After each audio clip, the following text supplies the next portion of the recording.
जब गंगा स्नान कर रहे भक्त की जान बचाने आए स्वयं कालों के काल महाकाल, और फिर जो हुआ उसे देख सभी भक्त कांपने लगे। दोस्तों, महादेव का ये चमत्कार अनूप शहर के पास में बह रही गंगा नदी में हुआ, जहाँ पर एक गांव बसा हुआ है।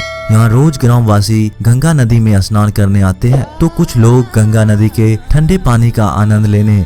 दरअसल भीषण गर्मी के दौरान सुमित नाम का एक 20 साल का लड़का अपने दोस्तों के साथ सोमवार के दिन गंगा नदी स्नान करने सुबह के सभी जाता था। इतना ही नहीं, सुमित बचपन से ही महादेव का परम भक्त था, और जब उसने होश संभाला तभी से वो महादेव का व्रत करता था। साथ ही वो हर सोमवार को अपने दोस्तों के साथ गंगा नदी में स्नान करने और उगते सूरज को आराध्य देकर वापस घर आता था, और महादेव की पूजा अर्चना करके ही अपने दिन की शुरुआत करता था।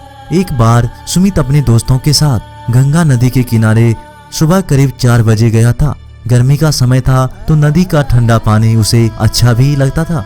सुमित नदी के अंदर ही अंदर डुबकी लगाकर तैरने लगा। अचानक से मौसम बिगड़ा और पानी में काफी ऊंची ऊंची लहरें उठने लगी। देखते ही देखते उन लहरों के बीच सुमित फंस गया, जिसके चलते वो नदी के बीचों बीच पहुंच गया। वहीं सुमित के दोस्त जैसे तैसे लहरों के बीच से अपनी जान बचाकर नदी के तट पर पहुंच गए, लेकिन सुमित उन लहरों के बीच फंस गया। सुमित को डूबता देख उसके दोस्त ने गोताखोर और ग्रामवासी को सुमित को ढूंढने की सूचना दी, जिसके बाद नदी के तट पर लोगों का जमावड़ा लग गया। वहीं सुमित भी मन ही मन महादेव का नाम जपने लगा और उसकी जान बख्शने की प्रार्थना करने लगा। कुछ ही मिनटों में उसको नदी के लहरों के बीच एक साधु दिखा, जो कि सुमित की तरफ आ रहा था। वो साधु लहरों को चीरता हुआ राजीव के पास पहुंच गया और उसको अपने कंधों पर बैठाकर नदी पार करने लगा। सबसे हैरानी की बात यह थी कि जब वो साधु सुमित के पास पहुंचा, तब लहरों खुद ब खुद शांत हो गया और वो साधु आराम से उसको अपने कंधों पर बैठाकर नदी के किनारे ले आया। नदी के तट पर पहुंचकर सुमित ने उस साधु के पैर छूकर अपना शुक्रिया अदा किया। इतना ही नहीं, वहां मौजूद सभी लोग ने उस साधु को भगवान का रूप मानकर उसका धन्यवाद किया।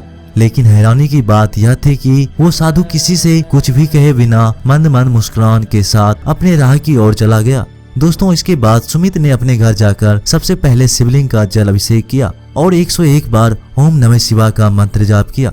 तो दोस्तों, इस घटना को लेकर आपके क्या विचार है? अपनी सभी विचार हमें कमेंट बॉक्स के जरिए जरूर बताइएगा। अगर वीडियो पसंद आए तो लाइक, शेयर और हमारे चैनल को सब्सक्राइब करके बेल आइकन को प्रेस करना मत भूलिएगा। तब तक के लिए नमस्कार, टेक केयर।